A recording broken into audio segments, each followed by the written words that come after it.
So it's a great pleasure to invite you all to the seminar today.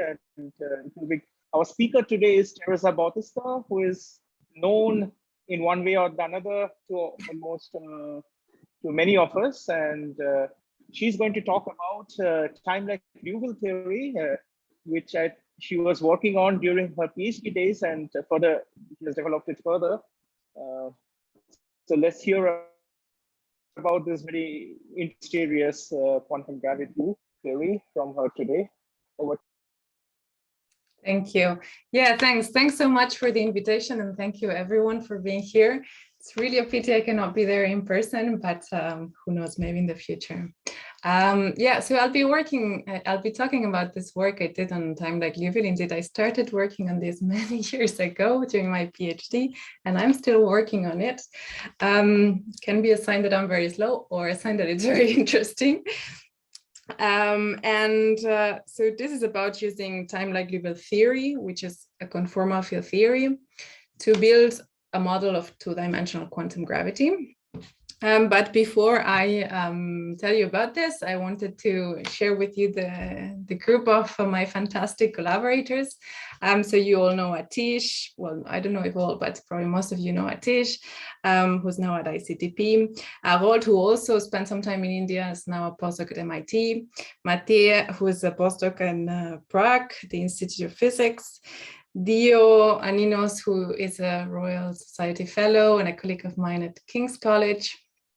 Beatrix, who's now a postdoc at McGill in Canada, and Aditya, who told me that he was in Madras just before, but I'm working with him right now.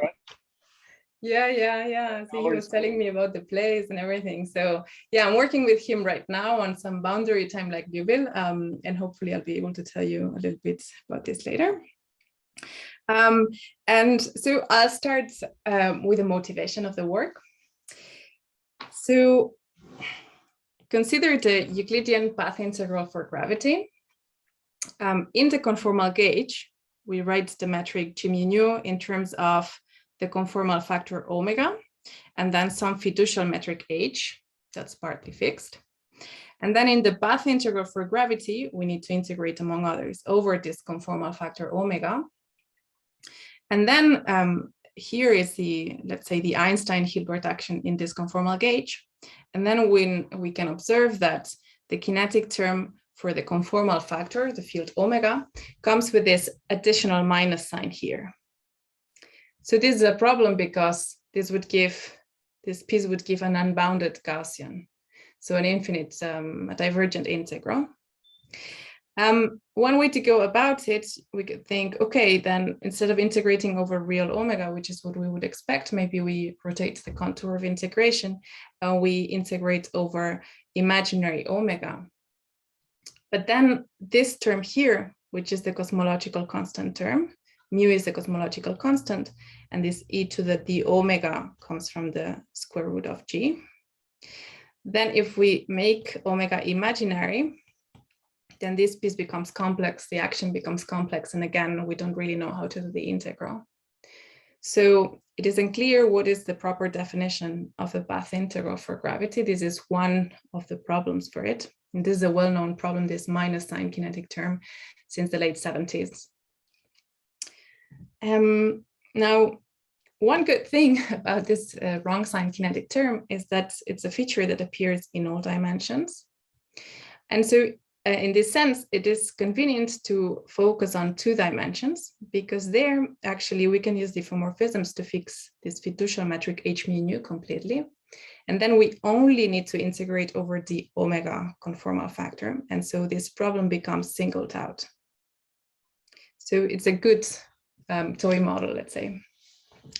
And another advantage of two dimensions is that if we couple gravity to some matter conformal field theory, so matter with conformal symmetry, then the effective action for omega becomes the Liouville action. And in flat space, in particular, the Liouville action or the Liouville theory becomes a conformal field theory. And in fact, it is a well-known conformal field theory that has been studied a lot, and there are a lot of results for it. So this setting, Liouville gravity or 2D gravity in the conformal gauge is a very good playground to study two-dimensional gravity. Okay, so let me be a bit more specific. So Liouville theory has two regimes. One regime that it's called space-like, where the theory is unitary. And this is the usual studied regime of Liouville theory. Theory is unitary, so it's in a way well-behaved, let's say. And it has been studied a lot and also used for gravity in many different ways. But one of the disadvantages, to say it in a certain way, is that it needs to be coupled to matter that has a very large but negative central charge. So in a way, it leads to more exotic models of 2D gravity. And then there is another regime, which is called the Timelike regime, in which the theory is non-unitary. So of course, the quantization of the theory in this regime is more subtle, is more complicated, let's say, and it actually has taken much more to develop. But the advantage of this regime, despite the difficulties, is that we can couple it to unitary matter. So to matter with positive and large central charge. And you can actually understand this wording, space-like, time-like, roughly. I'll be more concrete about this later, but roughly, if you look at the path integral again for the conformal factor, now in 2 dimensions, this is Liouville theory. And more roughly speaking, this matter central charge is the coefficient in front of the kinetic term. So you can see in the space-like regime, if C matter is very negative, you see, or negative at least, then this kinetic term is positive, and this is the usual kinetic term. And so this omega theory, this Liouville theory, is a well-behaved Liouville theory. Instead, if we want positive matter, we want unitary matter, then this kinetic term is negative. And this is the time-like regime. And the space-like and time-like is the wording comes from the fact that if you look at the field space as the target space, then omega with a positive kinetic term would correspond to a space-like direction. And with a negative term, it would correspond to a time-like direction. So we're a time-like signature of the field space. So then, of course, this time-like regime is non-unitary, so it's more in principle complicated. But this minus sign is what we want to reproduce, to use this as a toy model for higher dimensional Einstein-Hilbert action. So then the question and the motivation behind our work is, can time-like Liouville theory be a consistent model of 2D quantum gravity with a cosmological constant? So the cosmological constant is very important. And the other question is, okay, say that we managed to say, yes, time-like Liouville is a good theory for gravity. Can we do something with it? Can we compute something that is unobservable? Can we do something interesting with it?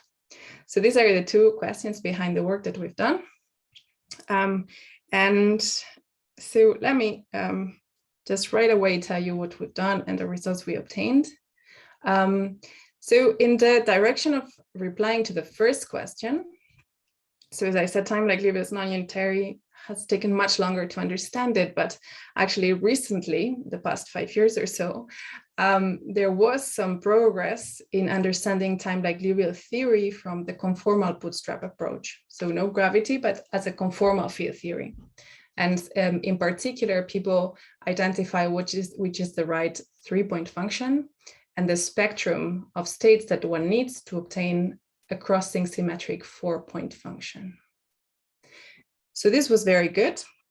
And then given these results, then what we question is, okay, now can we use this conformal bootstrap results to build a theory of gravity with it? So this was our goal. The motivation again is to have a toy model in lower dimensions that reproduces this minus sign kinetic term of higher dimensional gravity, and also that we can couple it to unitary matter. And so to this goal and to this aim, we took 2 steps. And the first one was, okay, we want a theory of gravity, so we need to impose diffeomorphism invariance. So Bootstrap had determined a certain spectrum, but for a theory of gravity, we need to determine the spectrum from the BRST cohomology associated to diffeomorphisms. So this is what we did. We computed this spectrum, and we also checked that it is free of negative norm states when we couple it to certain matter. And then the second thing that we addressed is, okay, now that we have the spectrum of physical states, which need not be the same as the spectrum found by Bootstrap, is the 4-point function still crossing symmetric and finite, particularly in the physical states that we have found from the cohomology. So basically what we did is come up with the analytic continuation that needs to be performed to find such a crossing symmetric and finite 4-point function. So this is the work that I did with Atish, with Harold and Massé, a couple of papers. Okay, and then can I ask something? So this full gravity theory is unitary, right? Right. I see, and then the matter. What is the choice? You're not making an explicit choice of matter. You're simply putting some central charge. Right. So So you need that the central charge has a minimum value. It needs to be bigger than 25. By the construction that we do, following the BRST cohomology, I mean, I'll show this later. But with the construction that we followed, we needed another scalar field, just as the BRST cohomology in string theory. But other than that, it can be anything. And not only scale, then it can be coupled to anything else. Yeah, but unitary matter. Yeah. Okay, and then the second set of results that hopefully I'll have time to present that go into the direction of, okay, what can we do with Timelike Liouville? Come from the observation that Timelike Liouville theory has a real saddle, and this real saddle is the sphere. So this is very interesting because then this allows us to study the semi-classical expansion of the path integral of Timelike Liouville around the saddle sphere. And, you know, I mean, even if we say, okay, we have this conformal field theory, these bootstrap results that are exact and everything, nevertheless, if you want a theory of gravity, you want something that has a good semi-classical expansion because, you know, if we know what's the UV completion, what's the UV gravity, eventually you want to be able to compute things that maybe you're going to observe. So it is very interesting to nevertheless study the semi-classical expansion. And also because eventually this is what is going to tell us how to address this minus sign in the path integral in higher dimensional gravity. And then the second motivation is that this sphere, it analytically continues, it weak rotates to the sitter. So the sphere is Euclidean, the sitter. And Gibbons and Hawking conjectured that the path integral of gravity should correspond to the entropy of the sitter horizon. So, and this is the global de sitter, and global de sitter has a patch here that's called a static patch that corresponds roughly to what an observer would see, the causal patch of an observer. And so where this patch ends, there is this horizon. It's a cosmological horizon. And the big question is how to compute and how to account for the entropy of this the sitter horizon and what's its meaning. And so one way to address this question is in Euclidean signature where the sitter becomes a sphere. So sorry, I just had a quick question. So are these critical string backgrounds that you are studying? Just to understand. Right, so not necessarily. So critical string is one particular case of Timelike Liouville where you kill the cosmological constant. So, you know, the case where Timelike Liouville reduces to a free Timelike field, then that would correspond to critical string theory with Lorentzian signature. But the point of Timelike Liouville is that it allows you to go away from this. So you could have two-dimensional, that's a very common example, two-dimensional target space. and nevertheless have, you know, a cosmological. No, what I'm saying, the total central charge will be 226 or whatever, coupled to ghosts. Is that going to be true for all these backgrounds? Oh yeah, that's for sure. Yeah, anomaly cancellation. Yes. Sorry, I thought you meant critical in the sense of timing. Sorry. Yeah. No, just yeah. Very good. Yeah, please ask questions. Interrupt me. I'm sure I'll go over time, but I can stop at some point. Do ask me questions, please. Okay, so just to summarize then, the results that we obtained for this sphere saddle is that we computed. What we did is that we computed the partition function in a perturbation, semi-classical perturbation expansion up to 2 loops.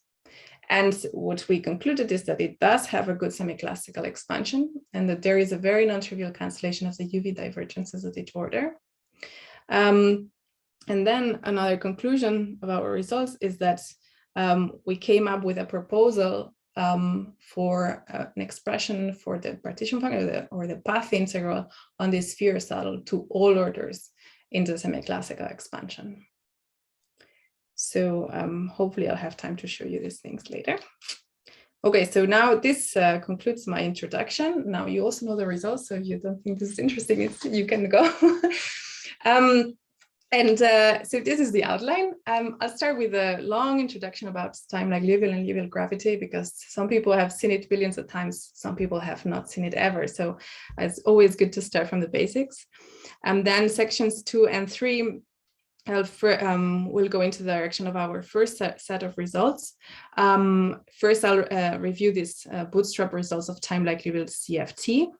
And then I'll show how to use these results to build a theory of gravity, so compute the gravitational spectrum, and then what the analytic continuation has to be for the correlators. And then in the last section, I will turn to these the results for the semi-classical expansion around the sphere saddle. And then hopefully in the outlook, I'll have time to tell you about the boundary Timelike Liouville that we're doing with Aditya. And I realized I forgot to mention that these results we obtained with Bio and Beatrix Mühlmann. Okay, so let me start. Timelike Liouville gravity. So again, consider the Euclidean path integral. This is because I'm going to restrict this, the topology of the sphere, and we integrate over the gravitational fields. We, of course, have to divide by the volume of diffeomorphisms. And then this is some matter that I just put xi here, but it's the only condition. It's as a conformal field theory at this point. And this is the cosmological constant. Then we go to the conformal gauge, as I said. We're in 2 dimensions, so this we can fix completely with diffeomorphism invariance. And then the path integral over the metric is the path integral over the conformal factor, omega. And then the gauge fixing of H is treated with the Faddeev-Popov procedure to an integration of 2 ghost fields, B, C, and their action, their ghost action, which is a conformal field theory itself again. So then now, once we go to this conformal gauge, where is the omega dependence in the path integral? So the first term is, of course, in the cosmological constant. So here, where the square root of G becomes square root of H times e to the 2 omega in 2 dimensions. And then, you know, the matter action and the ghosts action are conformal field theories, are Weyl invariant theories themselves, so they do not depend on omega. So I could write H here and here. But there is another omega dependence in the measure of these fields. So the measure of the ghosts and the measure of the matter fields. And this is because the measures need regularization, and that introduces a metric dependence. And so this is what shows up as a Weyl anomaly. And the usual form of the Weyl anomaly in 2 dimensions is a trace for the quantum energy momentum tensor that's proportional to the central charge of the 2 theories, matter and ghosts. And the good thing about this anomaly equation is that the trace of the energy momentum tensor is a variation of the effective action with respect to the conformal factor. So this is now an equation for the effective action that we can integrate. And if we integrate it, this is what we obtain. So this path integral again. Here is the matter and the ghost central charges that the matter and the ghost partition functions that now only depend on the fiducial metric H. And then I'm left only with the integral over the conformal factor, and this is the effective action. So it has this part here, this Gaussian part that comes from the integration of this. And then this is just a cosmological constant term again. Now I've written mu here. Because of this, I've taken out q. And this q squared is a parameter that I have called, I mean, I just renamed whatever coefficient comes out of the integration, I rename it q squared. And q squared in particular is c matter plus c ghost, just as comes from this integral. But then it acquires an additional +1 that is counting for the omega chi itself. So this counts the matter, this counts the ghosts, and this counts the conformal factor field. And because the ghost central charge is -26, this is C matter -25. And the last thing is that because Q squared is this parameter sitting in front, the semi-classical limit of this integral is Q squared going to infinity.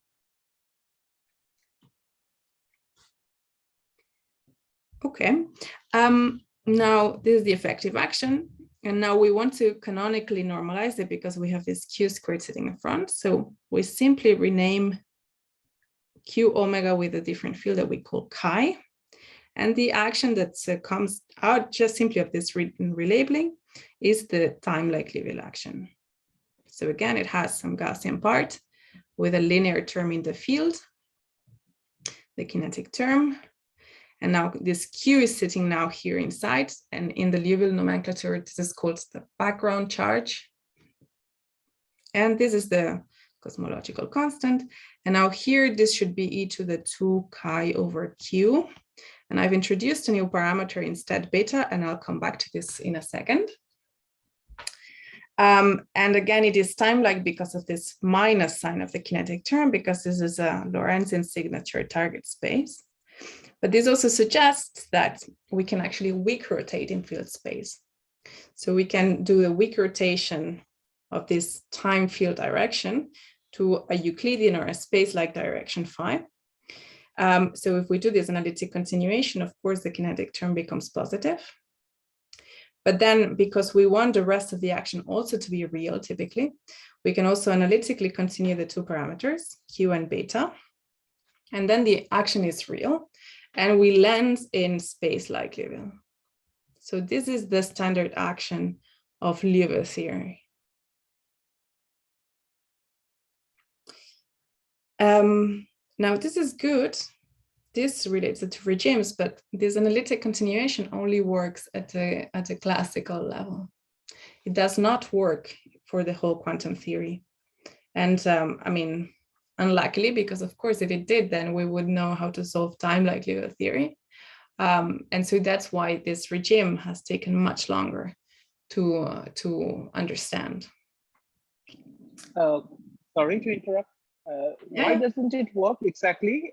Because it's not simply because there are other saddles, or there's something more, something that is very hard to understand here. No, so it depends. If you adjust at the level of the CFT, I'll come back to this later, is that the correlators do not analytically continue. Not all the correlators analytically continue. Some do, some don't. Maybe you do the analytic continuation, it just blows up. And it depends on the form of the correlators, but in particular. I can show you this later. At the level of the path integral, what was shown is that these two regimes correspond to different integration cycles. And it's not clear how to go from one set of integration cycles to the other. What is the integration cycle for Timelike Liouville exactly? What are the cells that you should take into account? I don't think these are questions that have a good answer yet. So what has been analyzed is really for the 3-point function, actually. But even for just the partition function, I don't think it's very well known. Sorry, in the space-like case, I mean, or maybe also in the Timelike case, the Q and B, are they independent completely?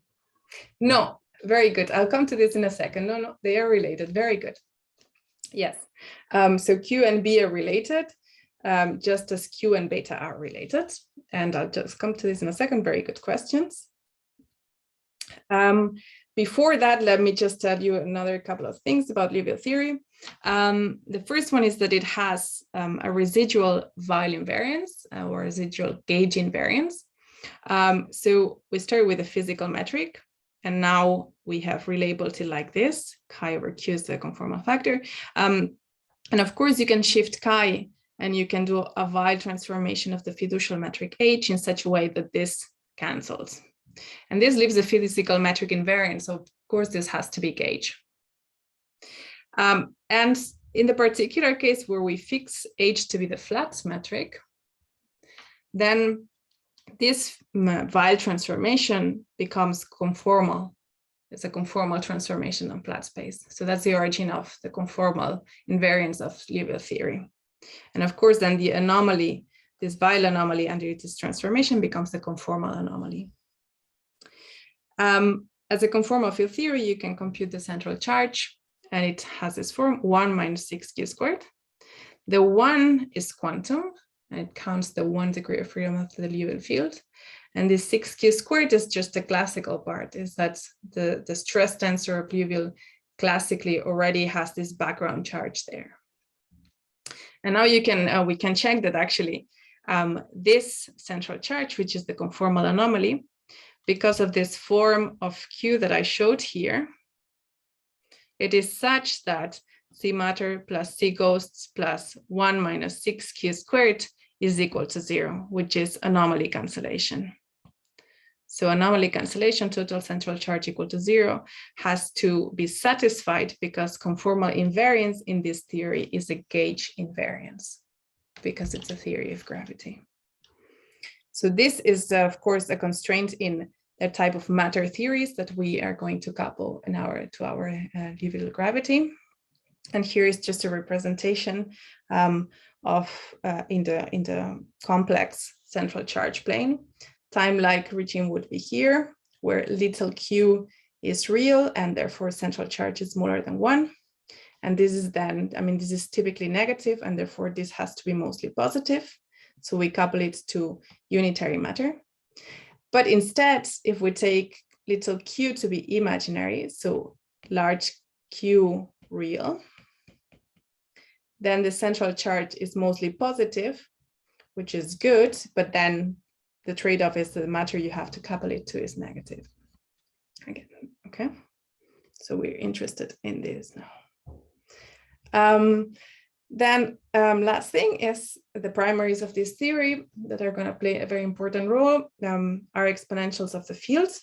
You can see that these are the good primaries because of this transformation of the field.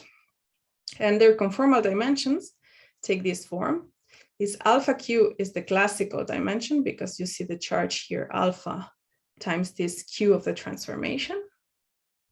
And then this alpha squared piece is the anomalous dimension. So alpha is called the Liouville charge because it's the charge of field translation. Okay. And then last thing, and now I come to the question of Sujai. What about this beta parameter and the cosmological constant? Well, so classically, this was the cosmological constant operator. Mu is the cosmological constant, and here we had e to the 2 omega initially. And this is conformal invariant or Weyl invariant because this chi goes to chi minus q sigma and h similarly. So this is invariant, and therefore the dimension of this operator is delta equal to 1. But now I just said that these primaries, in particular, the cosmological constant operator is a primary, has an anomalous dimension. Has an anomalous dimension, and therefore this would not be satisfied. But it needs to be satisfied because conformal invariance or Weyl invariance is gauge.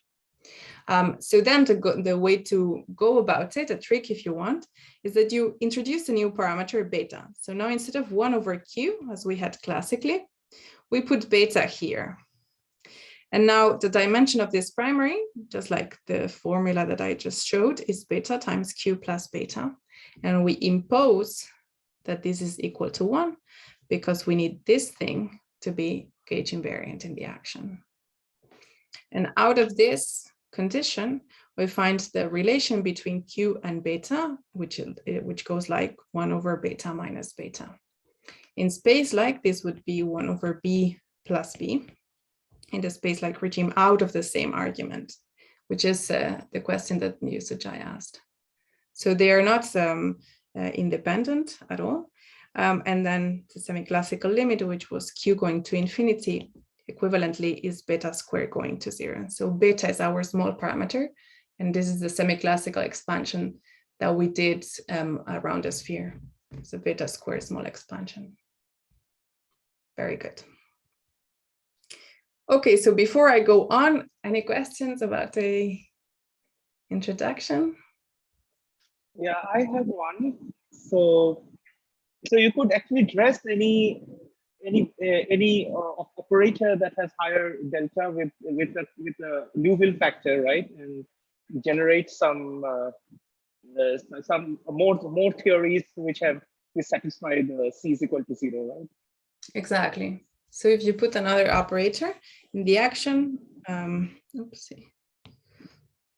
square root of h, a to the 2 alpha chi, then you would need to enforce that this again has delta equal to 1.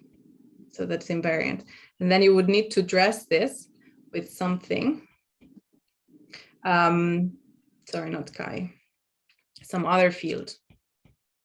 You would need to dress this such that the whole operator has this dimension, indeed. So, so with this allowed dressing, you would get, I mean, naively you would get like a continuum of states, or because the original thing that you could start with is could be arbitrary. The alpha psi that we wrote down, that alpha is arbitrary. So you could dress it appropriately with this Liouville factor, and it has the right delta power 1. So naively you could get a lot of physical states, right? Continuum of them. Yeah. So the spectrum is continuous indeed.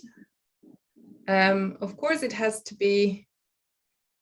Eventually, I mean, you will have fixture theory. Theory is parameterized by beta or by q or by the central charge. These are all the one parameter of the theory. So this will be fixed in a way. So you have to, well, okay, but yeah, you will have a number here, of course. Yeah, you're right, sorry, yeah. It is, I guess, another way of saying it. Is that an issue? Because usually that's not what happens in string theory, that you have a continuum of states. So. Yeah, and this is one of the the problems that comes with Liouville in a way, is that it has a continuous spectrum.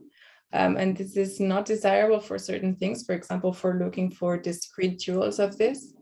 But then, yeah, it depends on, I mean, then you need to couple it to something that has a discrete spectrum. So for example, space like Liouville, you can couple it to minimal models, and then that discretizes the spectrum. Another thing that you can do with time like Liouville is you can couple it to a Coulomb gas, which would have a continuous spectrum, and then try to reduce that spectrum to something discrete. And that's something that in principle could be done, and then discretize a spectrum. But indeed, it's a bit of unwanted feature in the sense that, you know, we are used to, we know the goods of discrete spectra. Yeah. But I mean, if we want to count the microscopics, we want to count entropies and so on, it's always better if things are discrete. Yeah. Thanks. Yeah. So this is, I mean, yeah, it's a non-rational conformal field theory. So it's one of the, a lot of people, yeah, would think, I guess, that this is a downside of this model. Yeah. I think it makes it more interesting. Yeah.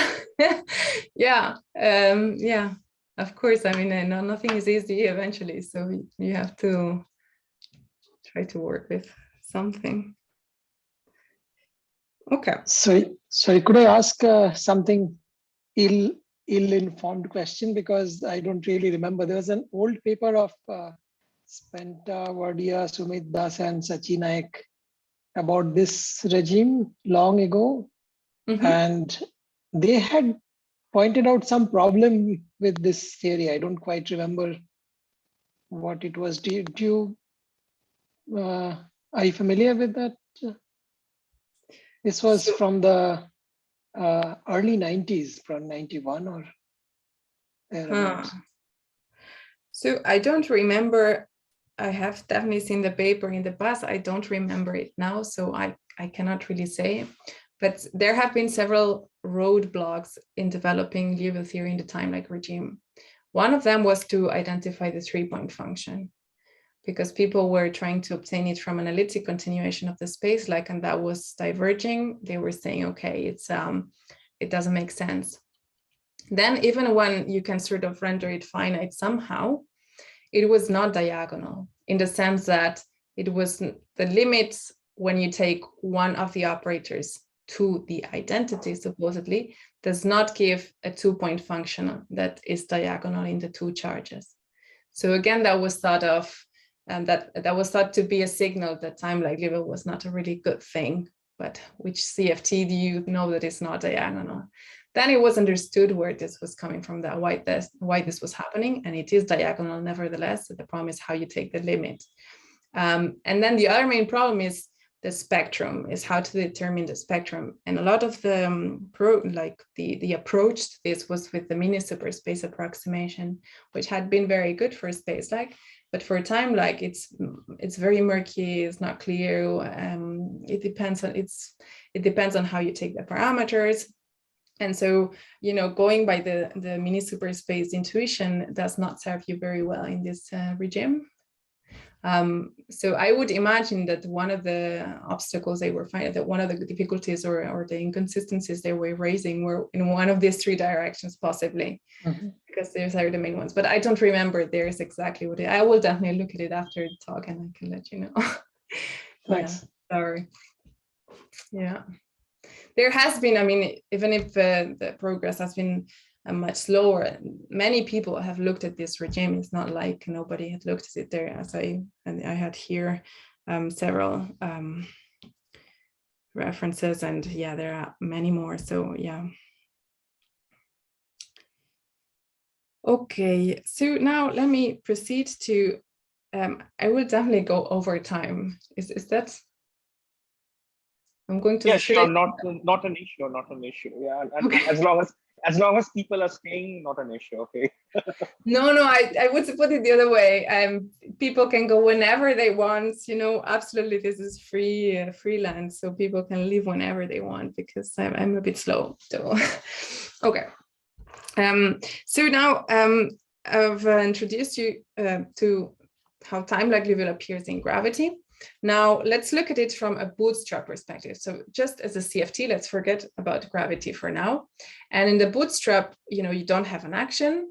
And the point is that you use consistency conditions from the symmetry, the conformal symmetry, to determine the CFT data, which is the three-point function, so the structure constant, and the spectrum.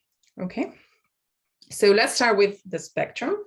And I'll start with space-like Liouville, because that's where we feel confident, let's say, about what was going on. And so in the space-like regime, there are primaries that now they are parameterized with a charge that I call A instead of alpha, as I just showed. So they are parameterized by Liouville charge A.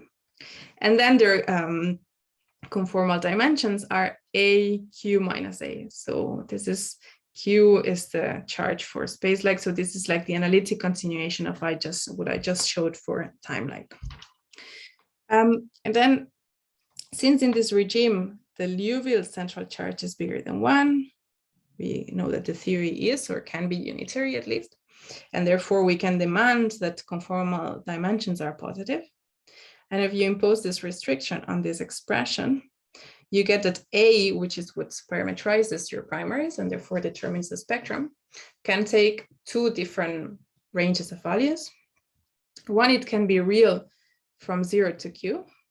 And this is this branch that I've painted in orange here. And the other branch is that it can be complex, but it has to have this form where the real part is fixed to be Q over 2. And then it has the imaginary part that is parameterized by this P, which is called the Liouville momentum, because this is like the momentum in field space of the cylinder. So this is the momentum of the field with P real.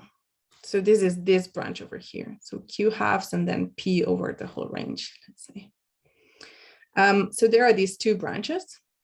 So for example, the cosmological constant, which, you know, it would be e to the 2b phi, where these are the space-like guys, would sit in this branch here because the charge is real. It would be in here. And these guys would be e to the 2a phi. So they would be like e to the IP phi. So these are like oscillating states, like kind of plane waves. And these are like delta function normalizable states. And it was shown in particular that these states form a complete set. And this is going to show up again in a second. So this is all good. So this is the spectrum, and the spectrum is bounded from below. Okay. Now, what about Timelike? Well, for one thing, we know that Timelike Liouville is in principle not unitary, so we cannot impose something like this. We know that the charges have this form. This is what I just showed you. The primaries are now also parameterized with some charge that I call alpha instead of A. But we don't know how to constrain this. There is no guiding principle. So what we'll do for now is, just inspired by this, I will just parameterize them in this form, where now instead of P, I will put E here of energy. Of course, inspired by the fact that this E should be the analytic continuation of P. So P would be like this spatial momentum, and E would be the zero component, so the time charge, the time-like charge. But of course, how do I constrain this energy? Does it have to be real or not? One thing we can do is we can think, okay, deltas should probably be real. And this fixes the energy to be real or imaginary. So not complex, but it can nevertheless be real or imaginary. And depending on this is going to give a spectrum that's bounded or unbounded. Well, for now, like, we can't do anything better. But then how does the bootstrap answer this question? So to fix the spectrum, so to fix the range of alpha or the range of E, the bootstrap looks at the 4-point function. So let's look at the 4-point function then, Liouville bootstrap. So we know that we look at the 4-point function and we can decompose it like this, as a product of two 3-point functions, which is this and this. And then the conformal blocks that are fixed by the conformal symmetry. And then we integrate this, or we sum this over all the states that flow in the channel in the middle. So here, so this sum is this sum. And now it's an integral because in principle, alpha can be anything. So it's a continuous parameter. So now what the bootstrap says is that this 4-point function has to be crossing symmetric. So namely, the decomposition in the S channel has to be the same as the decomposition in the T channel, where these blocks are slightly different. And this constrains not only the 3-point function, but it also constrains the range of integration here. So the spectrum of this as states. Okay, so now what about the 3-point function? So in the space-like regime, actually the 3-point function is long known and is given by the DOZZ formula. So this is Dorn, Otto, and the Cosmological brothers. It has a certain form, it's highly non-trivial, but it's a closed exact form. And it was shown that with this formula, we won't need it, so I didn't write it down. One plugs it in here, and you obtain a crossing symmetric 4-point function by integrating over the vertical branch. So this green branch that corresponded to the normalizable state. So state with A equal to Q over 2 plus IP with P real. So this guy's over here. So this coincided with one of the two branches, and it just the bootstrap just say, okay, so these are the guys in your spectrum. Okay, now what about Timelike?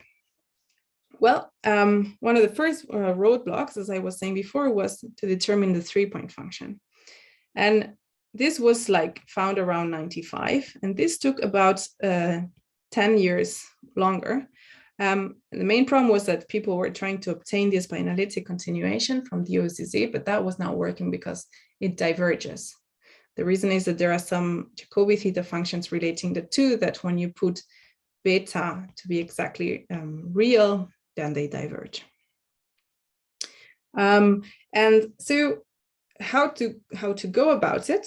So eventually the way that people found an expression for the 3-point function for Timelike Liouville was to go back to the crossing symmetry equations, to the bootstrap equations, and in particular to focus on a subset of these equations. So these are integral equations, and they are quadratic in the 3-point functions. So in general, they are very difficult to solve. But actually, you can find a subset of these equations that are much simpler.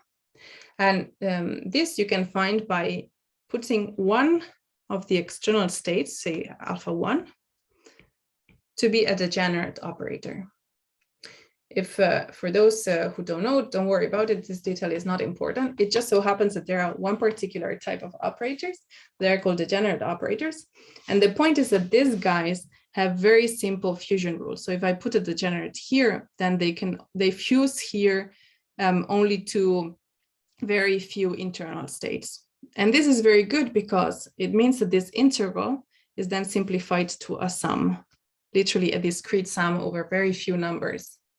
And not only that, but also it effectively, the equations become linear in the 3-point functions.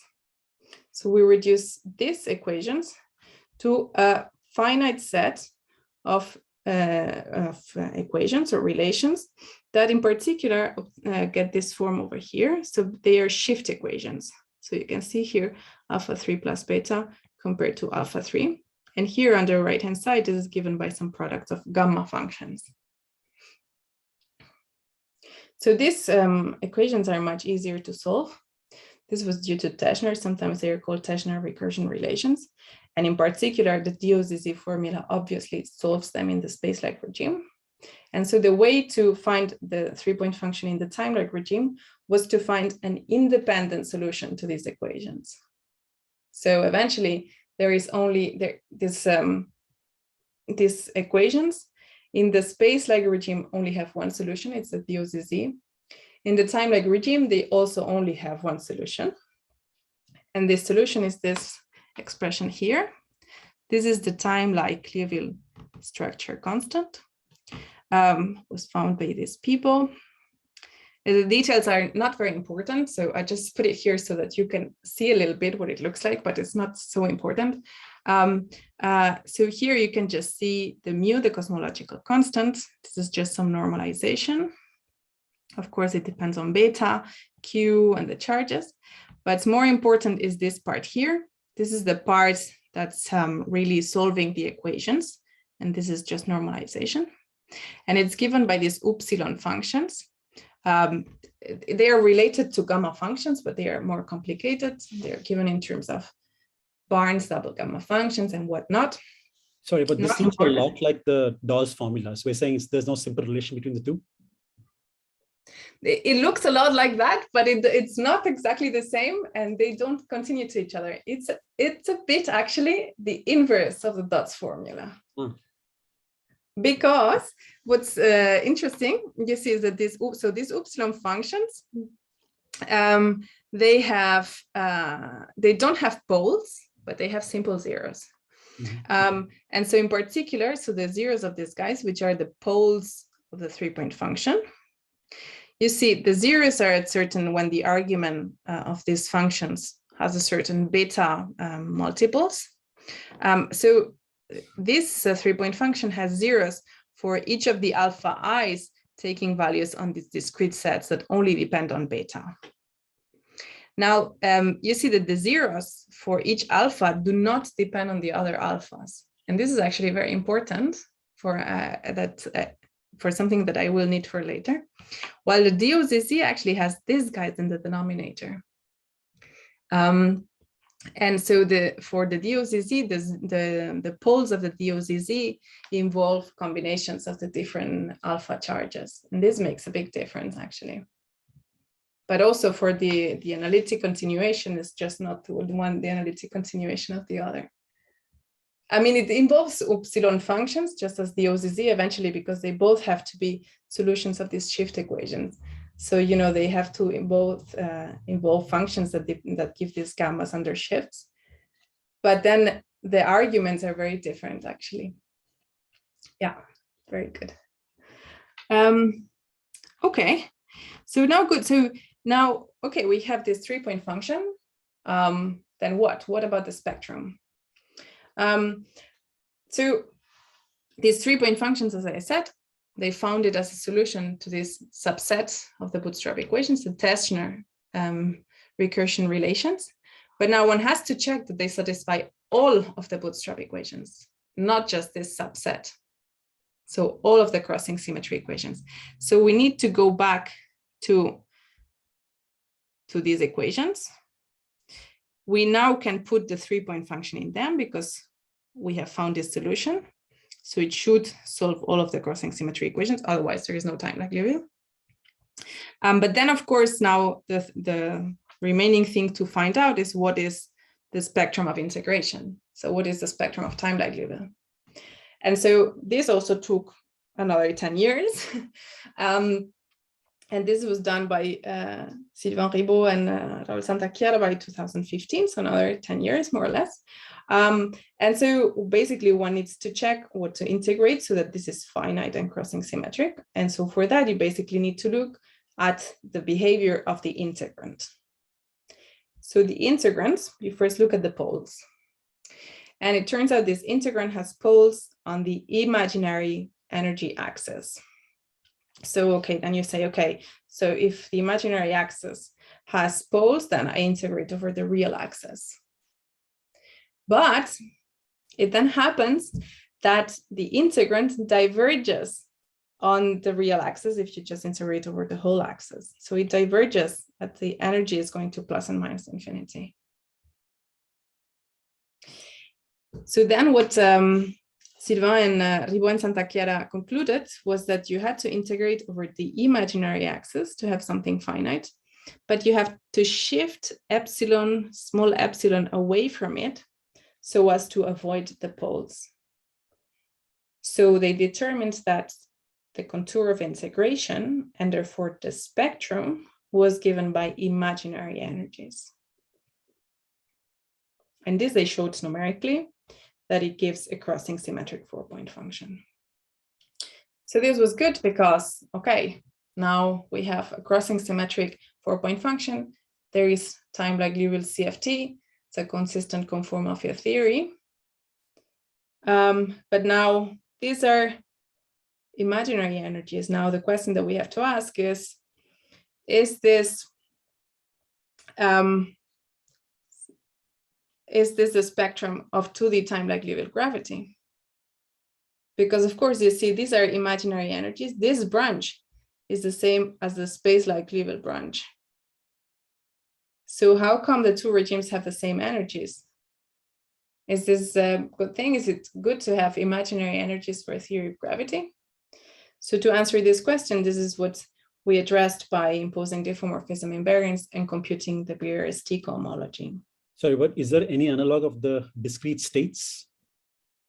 I mean, you know, you also had this 0 to Q. Not in the space-like case, you had two lines, right? You had the half plus IP or 0 to Q. Yeah, so the Bootstrap would say no, not even for space like this, that is allowed according to Bootstrap. Because you see, this is a finite range. And the problem is that the bootstrap imposes Liouville theory to have meromorphic correlators. So, you know, if you have a range that is finite with finite endpoints, that could not lead to meromorphic structure constants. So the bootstrap discards this right away. But then also you don't need them for the 4-point function to be crossing symmetric. No, but in your action, you have a e to the 2b phi, right? Yeah. Like they're definitely there in the theory. Well, the bootstrap doesn't see the action, so they would say it is. You could consider it is there, right? So you could say it is there. No, the but operator is there. modular invariant Cartesian function without the discrete states, without the other set. Is it possible to write down a partition function that is modular invariant with just these states, just the vertical branch? Is it possible, you think?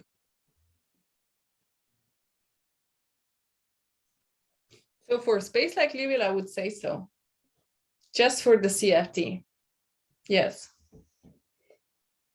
But you also said that the cosmological constant should be in the physical spectrum, shouldn't it? If you said that that belongs to the horizontal branch. Right. So the cosmological constant belongs to the horizontal branch. That's right. So isn't that one of the physical states? Yes. It's not in the spectrum.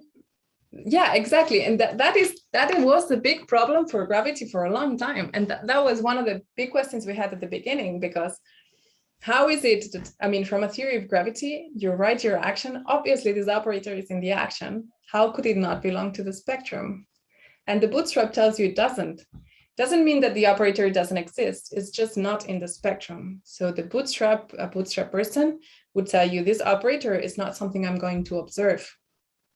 No, maybe it doesn't contribute in this correlation function, but it doesn't mean it's not there in the spectrum. I think they're two different statements somehow, I feel. Yeah, exactly. Very good. And that's the direction that we actually wanted to take. That's exactly where I'm going. Very good.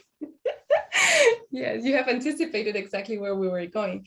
And that was one of the outcomes of our work, when it's distinguished between what is necessary for correlators to be crossing symmetric flowing in the states in between, and what is the actual spectrum of your theory of which operators you're gonna observe. And you can determine what is the minimum spectrum that you need to factorize your correlators, but that need not be also the spectrum of your physical states. And in particular, you can maybe extend the spectrum so that the operators, the correlators are still well defined on a larger set of states that is larger than the minimal set of states you factorize on. Okay. Yeah. I have another brief question about this last part that you showed about the factorization and the consistency with the 4-point factorization of the 4-point. Yeah, this one, this epsilon at the end, epsilon is taken to be 0. Limit epsilon going to 0, or? Yeah, they can take epsilon to 0, I think. What about, is it independent of whether it's taken positive or negative? Yeah, so that is independent because there's something I didn't say.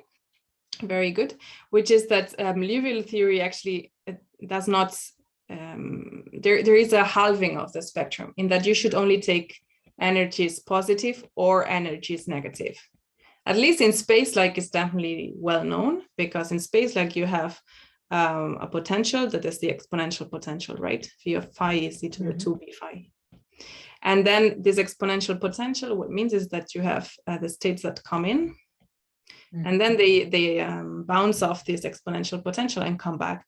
Therefore, the states with momentum p are identified with the states with momentum minus p. And therefore, you would think that the same happens with the Timelike Liouville. The energies with E are identified with energies with negative energies. And therefore, whether this epsilon is positive or negative doesn't make any difference, because it is insensitive to this change of sign. They did check for different values of epsilon, and they were getting the same thing. And they were taking it to be small. Now, could they take it to, because I mean, the thing is that they checked this numerically, right? So I think if you look at their paper, which I actually have here, let me see. They were taking different values of epsilon, if I remember correctly. And then they were checking that they were getting crossing symmetry. And I think, let me see. Maybe let me look at it in the end. They had an argument for why it does not depend on epsilon, I think. Mhm. Oh, I don't remember exactly. Yeah, thank you. I think. Yeah, it does not depend on the value of epsilon.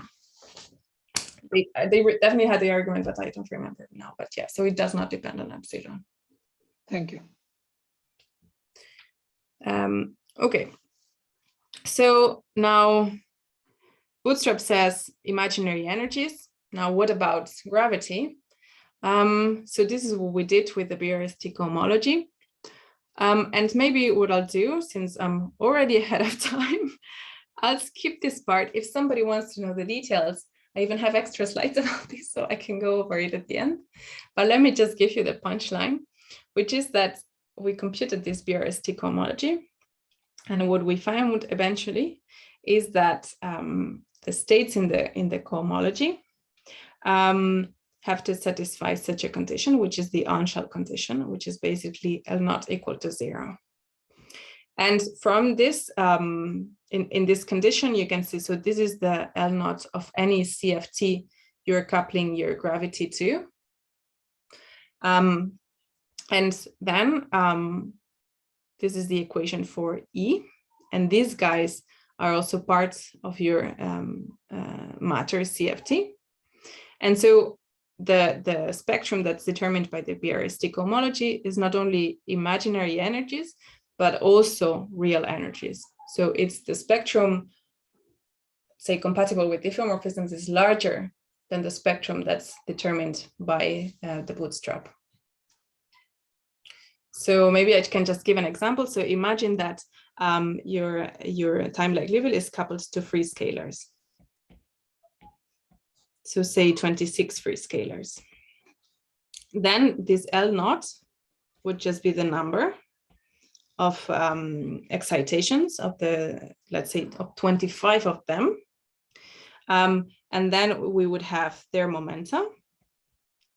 And then we would have minus little q squared over 4 minus e squared, which is this Liouville part, minus 1, which comes from the ghosts, equal to 0. So you see for E, this gives E squared to be n perpendicular plus p squared minus 1. Minus 1 minus q squared over 4. So mostly for very large excitations, this is mostly going to be positive. So this gives mostly real energies. But of course, there is also still a finite and a fixed negative part that allows for a certain range of imaginary energies. In particular, if we had critical strings in which the Timelike field is not Liouville, but just a free scalar, this would not be there. And so this would be mostly positive and so real energies. But when the Timelike field is Liouville, then on top of that, you have this minus q squared here that allows for a larger range of imaginary energies. Sorry, from this perspective, do you understand what this epsilon is? When you have to shift, epsilon plus IR, do you see what that means here? No, but let me come to that. Okay. Yeah, good question. Let me come to that. Sorry, just very quickly. You're basically in this analysis, you're taking both to be Coulomb gas, both the matter and the Liouville theory, right, so to be modeled by Coulomb gas. So for this, for the calculation, we did expand these guys in modes, and indeed for these modes, we considered the modes of the Liouville field as if it was a Coulomb gas. Indeed, this is how it's typically done in space-like Liouville. I should say that this BRST cohomology for space-like Liouville had been done by these people, Buchner, McCarthy, and Pilch, and we just generalized it to Timelike. And indeed, but in that case, suppose you take minimal model, this would be only part of the story because you don't need to further restrict the spectrum of the matter by, say, Felder cohomology to allow only finite number of primaries of the minimal models, right?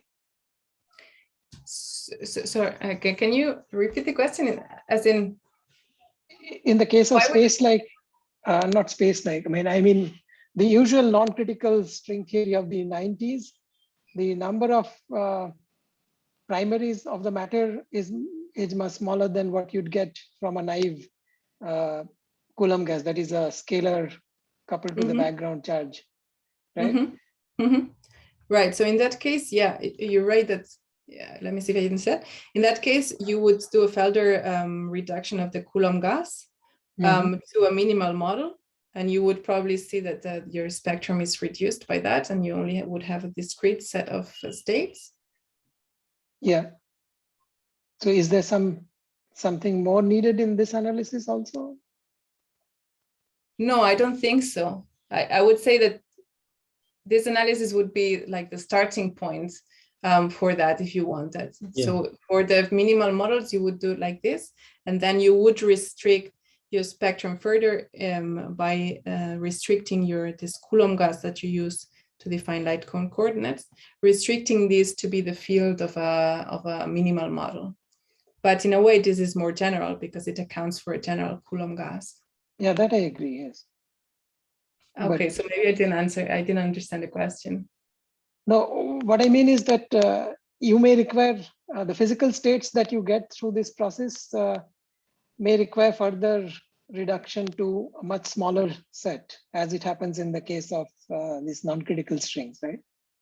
Right. Because so I would say then, I mean, yeah, this is for any transverse CFT. So depending on, and this is being a Coulomb gas, depending on what other matter you have, it's going to restrict, you may need to impose other conditions, yes.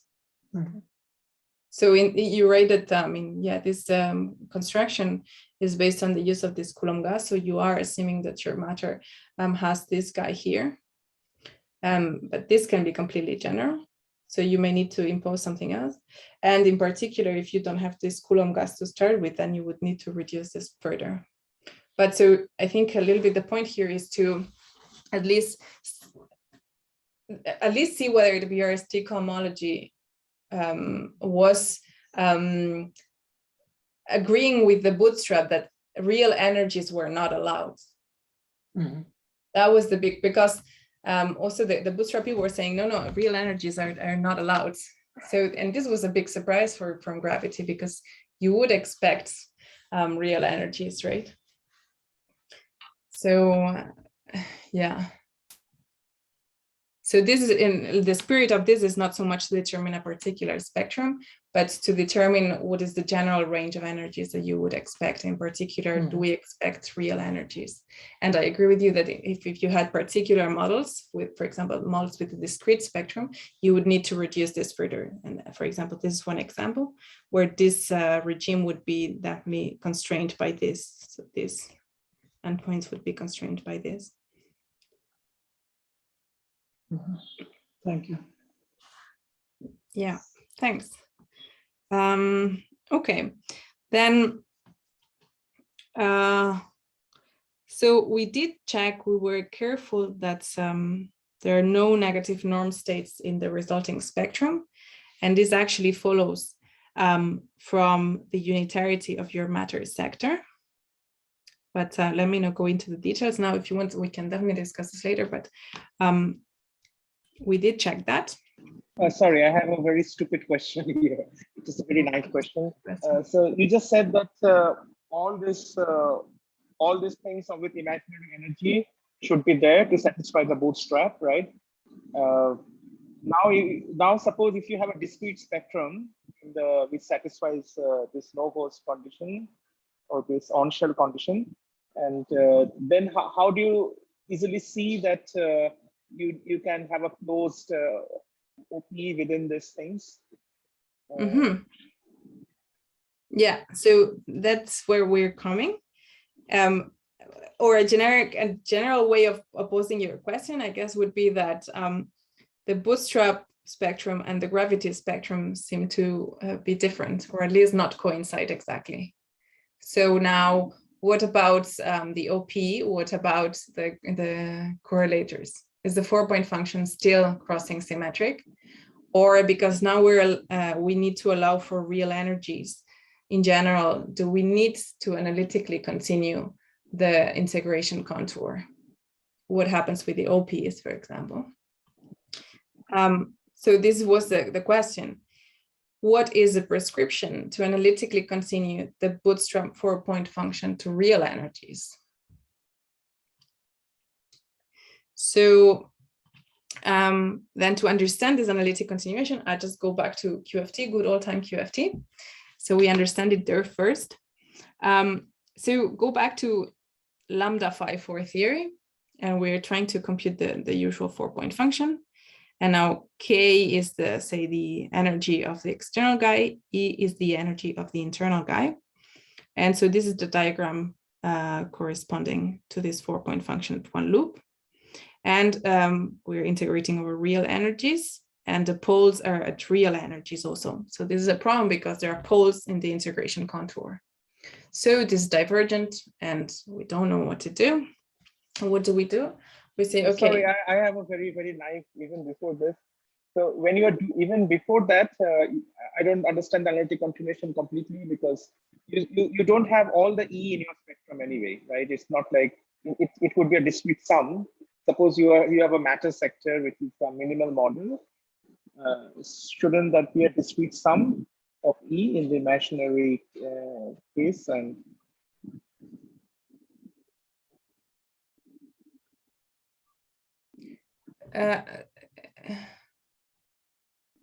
so I'm not sure I understand the question, sorry. So you were saying, let's go back to here. no, not there. Here. So my question was that in the spectrum, in the physical spectrum, you can have a discrete number of E's which are imaginary, right? Of E's, so the minimal model is your matter model? Yeah, suppose I have a minimal model, then shouldn't there be a discrete number of E's in the spectrum? In the physical spectrum? In the matter spectrum, yes. Yeah, and then you shouldn't get something that is, you should only get a discrete sum and not an integral to begin with. Yeah, so for minimal models, I guess it has been shown that the 4-point function is crossing symmetric nevertheless. What I would say is that if you had a minimal model as your matter model, it would have to be coupled to a space like Liouville gravity. And in space like Liouville gravity, then you would have this. So no, sorry, I think I'm asking a very weird question, but my understanding was that the E that you are talking about need not be further constrained by the physical condition. So then you don't have to begin with some integral that runs that analog that. So in this formula, when you showed this integral over E, so this exactly, yeah. So that integral over E should now become a discrete sum, right? So maybe I understand something wrong. You're saying that the on-shell condition will relate the E to some discrete quantity from the other sector. Is that what you're saying? Yeah, exactly. Shouldn't that be? Yeah, so I don't know. Yeah, I guess I don't know the answer. As in, so what you're asking is if you had just let's forget coupling to Liouville or anything. If I have a minimal model with a structure constant for the minimal model, then the decomposition of the 4-point function would not involve an integral. It would involve a discrete sum because my spectrum is discrete. Yes. And so I guess people have shown that minimal models are crossing symmetric. And then, okay, what you're saying is if I couple that to Liouville, exactly, that's the question. Yeah. By the on-shell condition, the Liouville spectrum will also be discretized. Then is it obvious that the Liouville 4-point function will still be crossing symmetric when the spectrum is discretized? exactly. That's what that one is. So my answer would be that you should nevertheless integrate over the continuous spectrum, because this is a little bit what we find is that the physical spectrum is whatever it is, and the spectrum of internal states is whatever gives you a finite and crossing symmetric 4-point function. It's not something that's going to be observed. Therefore, you have to define this 4-point function in a way, like the prescription that you use, you have to define it such that you get a finite and crossing symmetric 4-point function. Then to obtain this, you are saying that but then you are saying that the fundamental theory is no longer unitary because the negative norm states are also contributing. They don't decouple, right? I mean, so isn't that an issue? Well, they can be exchanged, but they are not going to be observed. Yeah, this is something I don't quite get.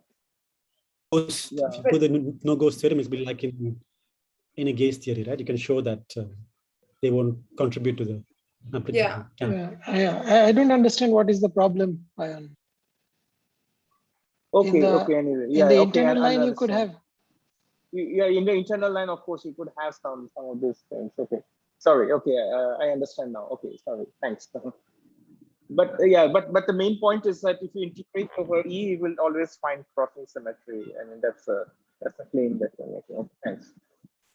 Yeah, exactly. So the point is that the internal states are not physical. So, what is a good guiding principle to fix them? If they are not going to be observable, they need not be gauge invariant. In particular, they need not satisfy L naught equal to 0 or T mu nu equal to 0. And therefore, the way we actually go about it in QFT usually is that they give you a good prescription to compute physical correlators and physical observables. Other than that, so sorry, I was just no. This decoupling thing. Okay. These things are very confusing. Yeah. Okay. Sorry.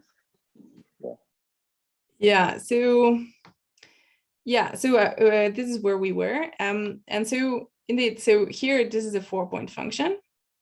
We need to integrate over real energies, but this is divergent because the poles are on the real line. So how we go about it is we say, okay, do not integrate over the real line, but integrate over imaginary energies. So like Euclidean energies, if you want to integrate here. But not only continue the internal energy, continue also the external energies. So also the energy of the incoming IK. So now you see the 2 poles of this factor here, of this propagator, now move up here. But that doesn't matter. Now I integrate here, and this is well defined because the poles are not in the imaginary axis, and that gives me a good finite 4-point function in this lambda phi 4 theory. So this is now my starting point, a well-defined 4-point function, and I'm integrating over imaginary energies. And now what I do is I need to definitely analytically continue the external energy back to real, because I know what I observe is real energies, right? So now we analytically continue only the external guys, the poles move, and I need to make sure that the poles don't cross the contour, because then once they are back on the real line, what I can do is now I realize that actually if I weak rotate the integration contour in such a way, and if the arcs contribution is 0, the arcs at infinity, then this contour is the same as this contour. And so I have computed what I wanted initially and integral over the real line, but now I have sort of regularized it properly. And this is the I epsilon prescription. So the reason this is good is because it gives a good prescription. The poles do not cross the contour, and therefore I compute what I wanted. Okay, so now what happens in Timelike Liouville? So now we have the 4-point function there also. Now we have the integral over internal energies in the S channel. And now here in self-propagators, I have these 3-point functions and the conformal blocks. And now, okay, let's say we want to, we want eventually real energies. Also, we know that for imaginary energies it works. What about real energies? And the point is that for real energies, E sub s, the integrand diverges, because this is what we said before, right? So the problem is that now the arcs at infinity do not die off. So, you know, like I cannot, the analog of this weak rotation doesn't work here. But now this suggests a generalization, because what was so important was not the weak rotation. What was important was to start with something that is well defined. And then that as I analytically continue the external energies, the poles do not cross a contour, because of course, poles crossing contours change answers. So then based on that, the prescription is that you define a correlator at Euclidean or imaginary external and internal energies. And then you continue the external energies by ensuring that if the poles move, then you have to deform the contour smoothly to avoid them. So if this guy is moving here, then you would need to deform the contour around it. But also you keep the contour at the ends fixed at the imaginary axis, so that the thing is still, the integrand is still finite, and you get a finite 4-point function. And I have to say this prescription was used and was given by Pius and Sen some years ago in the context of string field theory. So it was already used there. And there it was shown that it was leading to good crossing symmetric crossing amplitudes and also satisfying Katkowski rules and everything. So that's where we took the inspiration. So this generalizes the usual weak rotation, in that you don't need to weak rotate the whole contour of integration. Just deform it so as not to cross contours, but keep the ends fixed. Okay, and so we checked, okay, can we do that for our Timelike Liouville theory? This is what we checked. So again, we're back to the composition of our 4-point function. And now we analytically continue the external energies to real. So E1, E2, E3, E4. And then we check the movement of the poles to make sure that they don't cross the contour. And remember, this is what I said when we discussed the 3-point function. The poles of the 3-point function are given by the zeros of this upsilon function in the denominator. And it so happens that the zeros of each of these upsilons are for certain values of alpha 1 and alpha 2 that depend on the betas, but do not depend on the alpha s. So as I move alpha 1 and alpha 2 or E1 and E2 back to real, or to the real energy, they do not cross alpha s at all. You know, the poles in the alpha s plane do not depend on alpha 1 or alpha 2. So the poles in the alpha s do not change as we continue the external energies.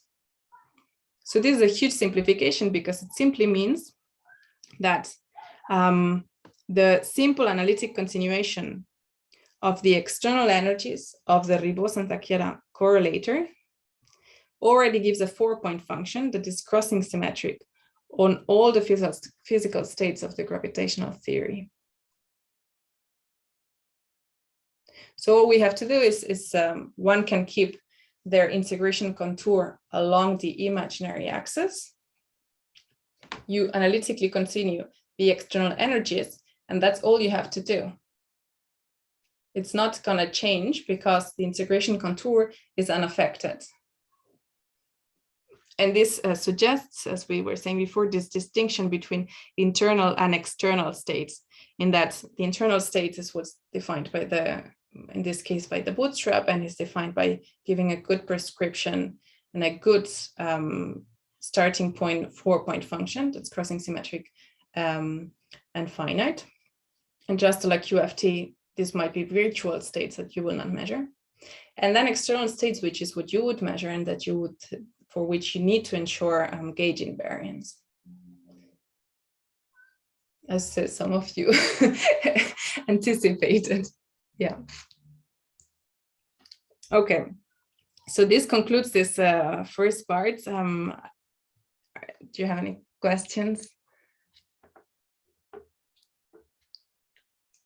So now I would go on to the sphere, but Ayan, maybe you tell me. I can also stop here. You know.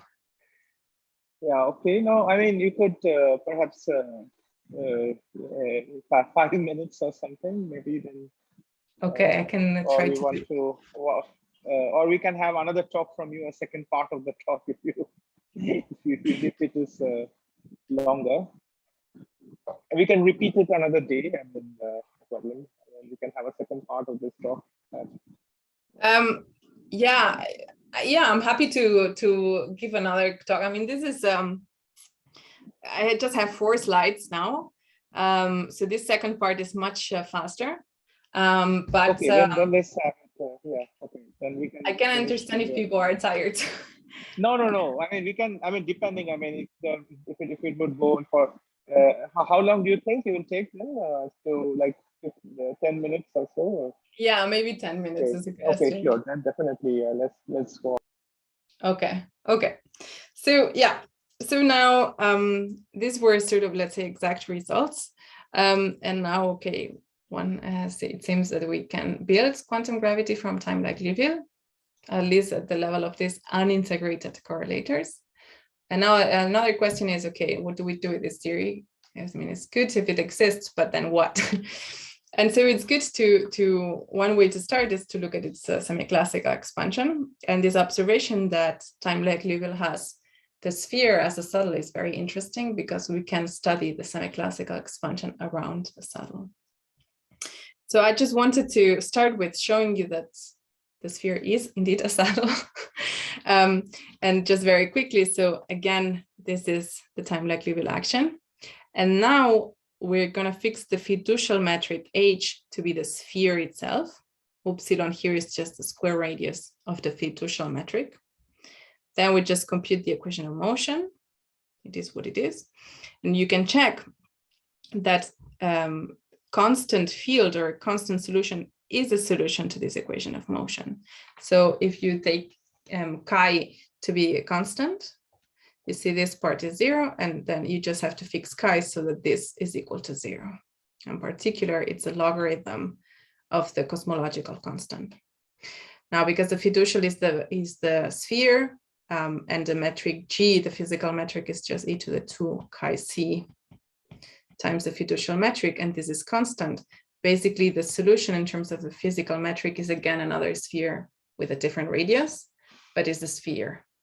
So this is the sphere saddle. Of course, very dependent on the fact that we have put a large and positive central charge. Okay, so now what we wanted to do is study the semi-classical expansion of the gravity path integral around the sphere. So now this is the saddle, and we just expand around it, and we compute this for small perturbations of the field. So in a semi-classical expansion where beta squared is small.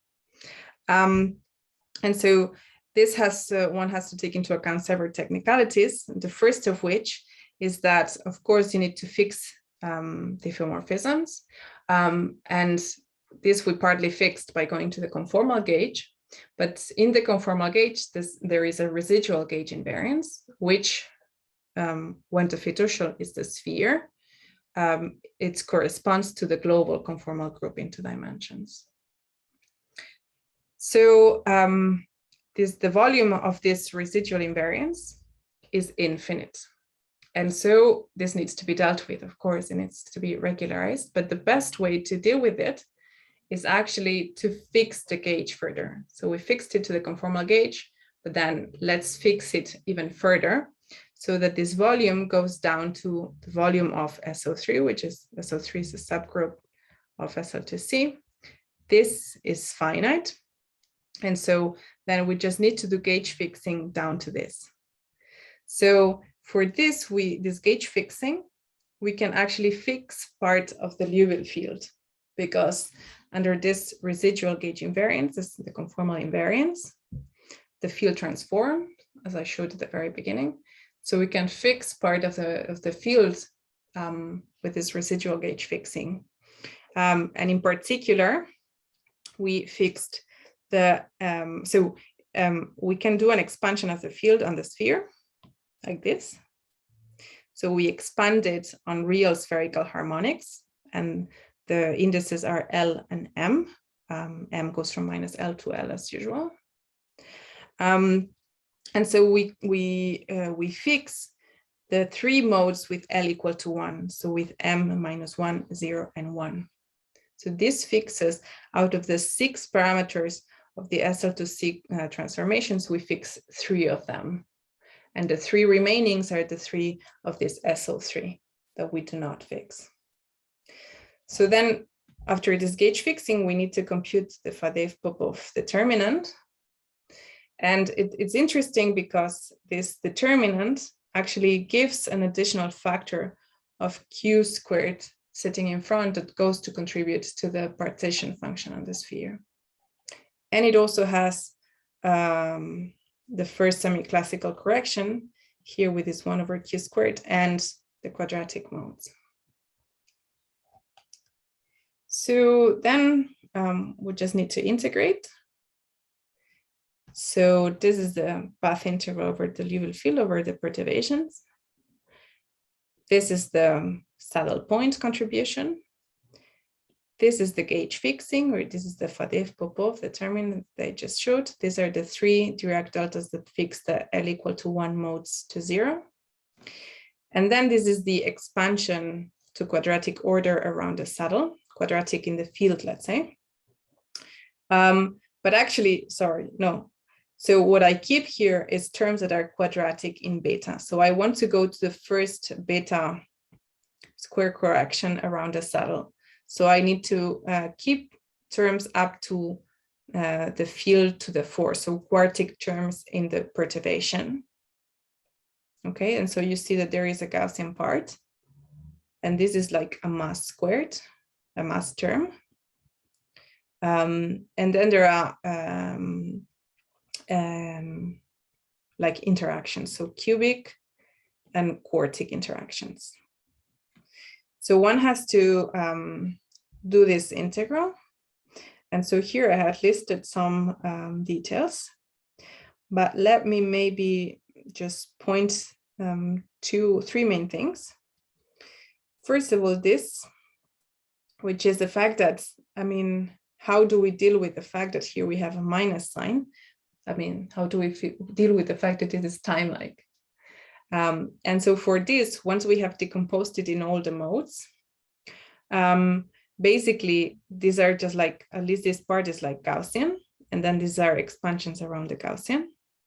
And so we used this prescription a la Gibbons-Hawking-Perry for higher dimensional gravity, which is that you just rotate the contour from the real to the imaginary axis. So basically, we checked whether this prescription was giving something sensible. And of course, the sign doesn't matter because it's just, I mean, it's up to you how you prescribe it. But then you can see that the L equal to 0 mode, so this kinetic part, once we expand in the spherical harmonics, gives this L plus 1. But the L equal to 0 mode makes this equal to 0. And then we end up with something that is positive. Again, so the L equal to 0 mode needs to be weak rotated back. And this brings an overall factor of I. So the path integral ends up being imaginary.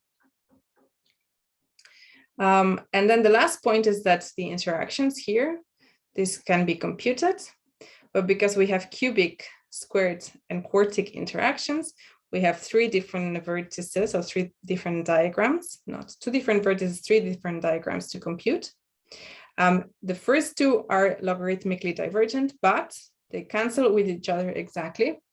So there is non-trivial cancellation of these UV divergences. And this last guy is finite actually, and can be computed exactly. Doesn't matter the expression, but it is finite. And so this is the result. So as I said, there is this factor of I here. The dependence on the cosmological constant mu is exact. One can find that exactly because it just comes from the saddle point. The rest of the integral does not depend on mu, so all the mu dependence comes out, and it can be determined exactly. This beta overall dependence is fixed by the Faddeev-Popov of the diffeomorphism gauge fixing. So this is how gravity enters. And the first correction of the Faddeev-Popov also comes here. So it also changes the value of the semi-classical corrections. And then the last point is that the dependence on upsilon, where upsilon, remember, was the radius of the fiducial metric, this dependence completely goes away. And this is consistent with conformal symmetry because the fiducial metric is not something observable, right? So the result should not depend on any information about the fiducial metric. So all the upsilon dependence should go away, and it actually does.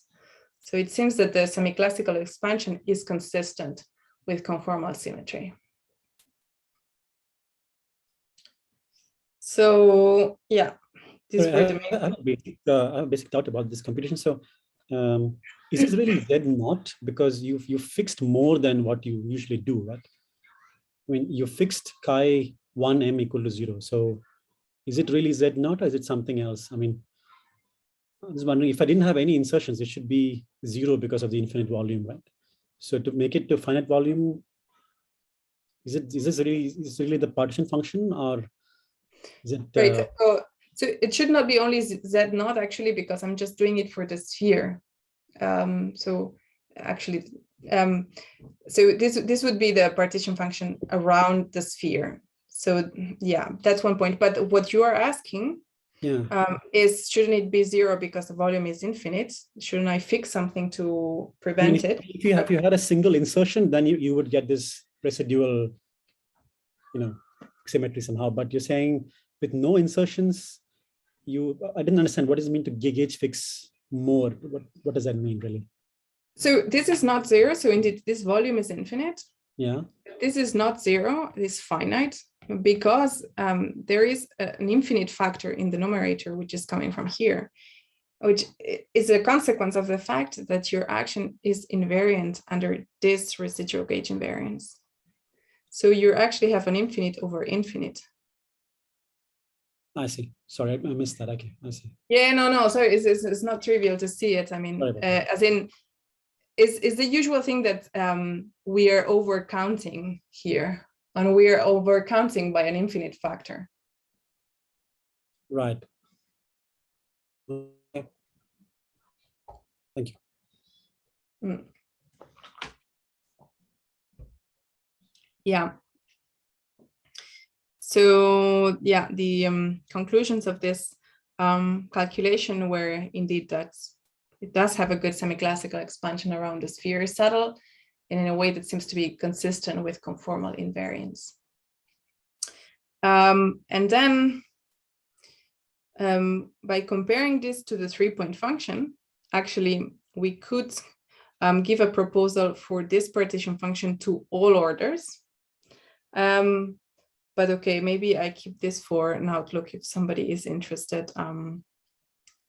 But yeah, the main outcome was that it does have a good semi-classical expansion, and that it seems to be hiding more saddles than just the sphere.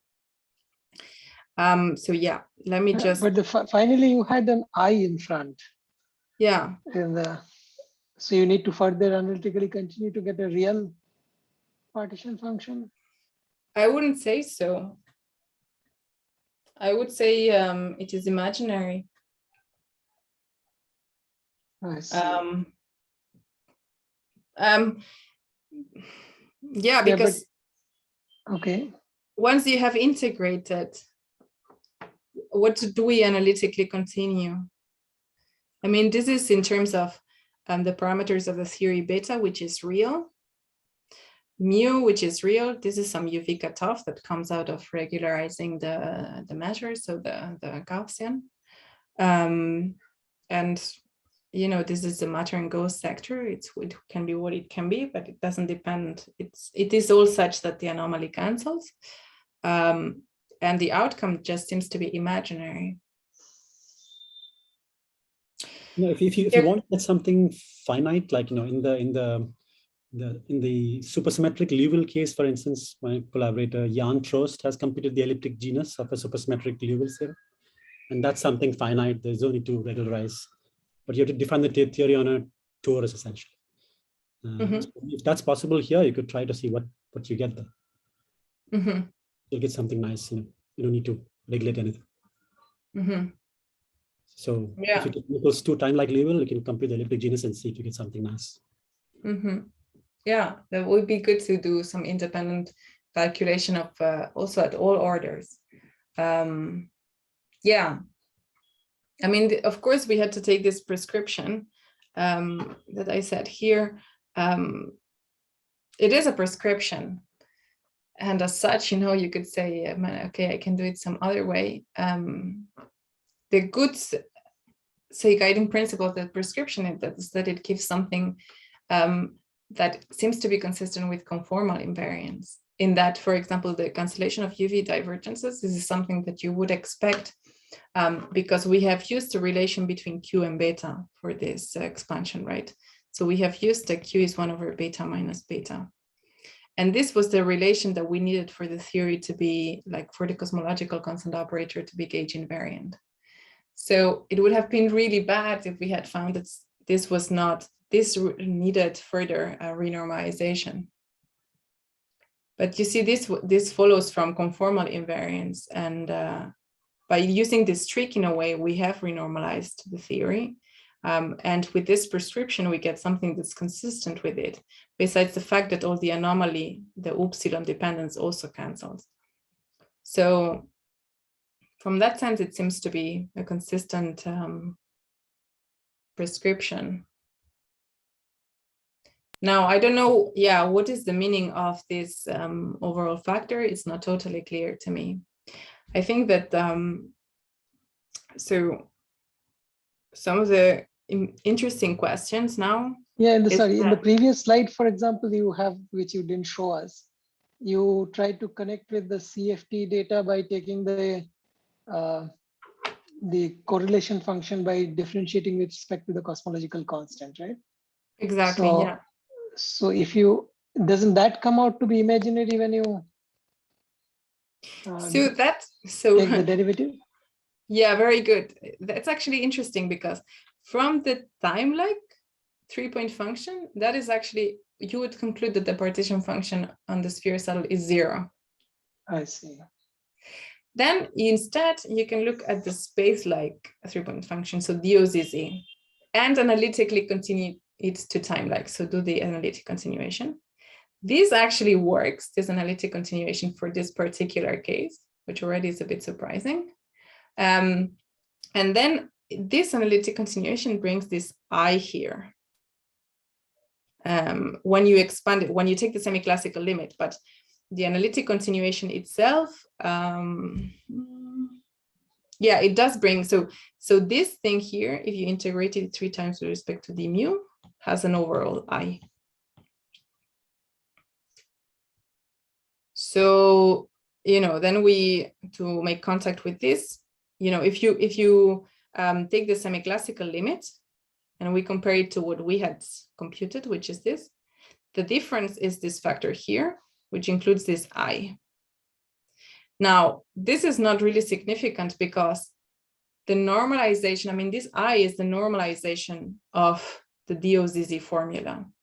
And this normalization is a little bit fixed up to a little bit whether, the crossing symmetry, the bootstrap does not fix the normalization, right? The Degenerate recursion relations do not fix the overall factor that doesn't depend on the momenta.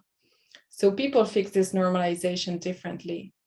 So whether, this comparison with the 3-point function doesn't really fix this overall factor, I would say. So, I think we need to conclude as it is. Yeah. So I was feeling like this Yeah, so it's a pity I didn't get to tell you about this work that we're doing with Aditya, but let me just conclude here. So I have put thanks a lot in the many languages. And yeah, if anybody's interested, we can discuss a little bit more. I'm really sorry for going almost an hour over time. I'm happy to see people felt free to. Yeah, we can have an offline discussion. Yeah. Thanks for the nice talk. Excellent talk. Maybe Aditya can give a talk to us later and talk about the other part that you couldn't talk about. Yeah, for sure. Good to see. Yeah, good to see Aditya anyway. Yeah. Hi. Okay, so I have hi, to go now, so thank you for a very nice how talk. are you doing? Thank you for staying. And thanks for your questions. Thank you. Actually, I have a very short question to end with. So you are saying that, my initial confusion was here that that normally in string theory that you talk about this states, you can write a string field theory only in terms of this on-shell states. That was the origin of my usual confusion. We don't talk about that. So, but my question now is that normally in de Sitter there's a folklore that you cannot define something like an S matrix. Do you see something after this analytical continuation? You must see some obstruction to define an S matrix, or how do you think that there will be some ways, some problems in this construction? It's very hard to say because the concession we've done so far is at the level of correlators. So anything that's like S matrix or amplitude, crossing sections and so on, needs integration over the positions. And that's a whole new part, which of course needs to be done. I mean, that's why defining the first part of the talk, right, the first set of results are very nice, very interesting. We were very confused about it for a long time. But now the question is, what do you compute with this? And I think as what you're pointing out is like, okay, like let's now try to match it to something that we can observe, something that we can compute. For example, late time correlators in the sitter, right? Something that we would measure. But then, of course, you need to, like, these correlators depend on the position, so they are not diff invariant, right? So then we need to integrate them over their position. So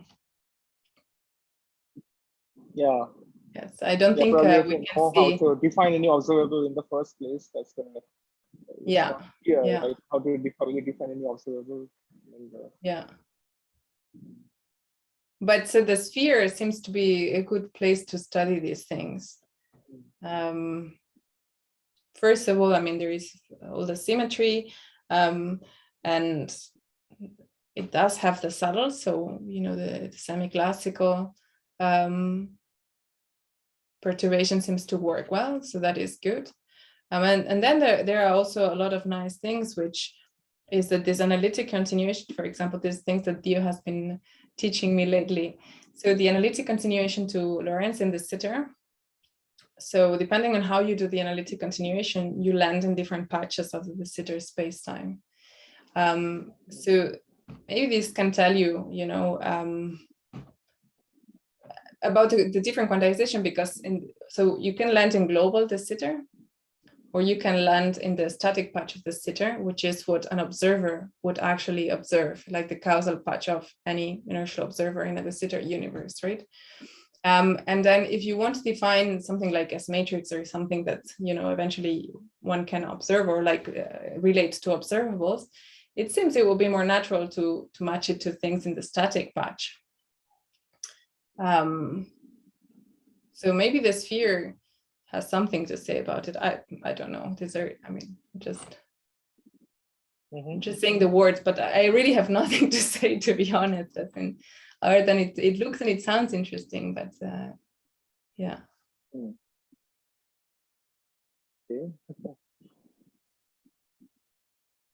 Okay, so any question now, Devasista, that you can ask? No, it's been very long. Yeah. Thank you. You must be tired. You must be tired. No, I think Talking you for must so be long. tired. For me, No, it's no, still we were just sitting and listening, so that's not a problem at all. no, but thank you for all the Thank you. questions. I have to say though that because when I was in India giving talks, people had the stamina to take very long talks and so on. So I sort of felt like, okay, they can probably take it. Let me just make sure that it's clear, even if it takes longer. But maybe I should. Yeah, Well, it's just that people are having this online fatigue now. And Yeah. I heard in Russia they have talks for 6-7 hours. So Indians are probably nowhere close to that. I see. Anyway, let me first end the recording. Yeah. And